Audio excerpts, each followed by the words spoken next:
Hey friends, ഞാനിപ്പോ എൻ്റെ കുടുംബക്ഷേത്രത്തിലാട്ടോ നിൽക്കുന്നേ.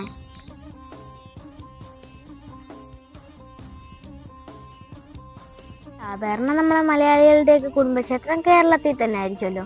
പക്ഷെ ഇവിടെ ഒരു ട്വിസ്റ്റ് ഉണ്ട്. എൻ്റെ കുടുംബക്ഷേത്രം തമിഴ്നാടില്ല. അതായതിനൊരു കാരണമുണ്ട്. അത് ഞാൻ വഴിയെ പറഞ്ഞുതരാം. AD 1234 വേണാട്ട് രാജാവിന്റെ സഹായത്തോടെയാണ് കേട്ടോ ഈ ക്ഷേത്രം നിർമ്മിച്ചത്. തിരുവിതാംകൂറിലെ പ്രഗത്ഭനായിരുന്ന രാജാവ് അനിഴം തിരുനാൾ മാർത്താണ്ഡവർമ്മ യുദ്ധത്തിന് പോകുന്നതിന്റെ മുന്നേ ആയിട്ട് അദ്ദേഹത്തിന്റെ വാൾ ഇവിടെ വെച്ച് ദേവിയുടെ അനുഗ്രഹം വാങ്ങുന്ന പതിവുണ്ടായിരുന്നത്രേ. പിന്നെ മഹിഷാസുരമർദ്ദിനി ദേവിയാണ് കേട്ടോ എടുത്ത പ്രതിഷ്ഠ. അതുപോലെ ഈ ക്ഷേത്രത്തെ പത്മനാഭപുരം കൊട്ടാരവുമായി ബന്ധിപ്പിക്കുന്ന ഒരു തുരങ്കമുണ്ട്. എന്നാൽ അതിപ്പോൾ പ്രവർത്തിക്കുന്നില്ല കേട്ടോ.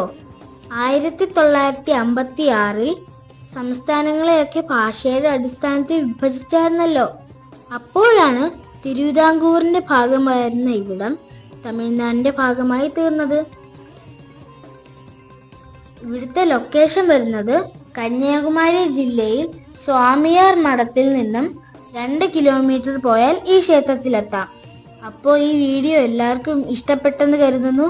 പുതിയൊരു വീഡിയോ ആയിട്ട് കാണാം. Tata, bye bye.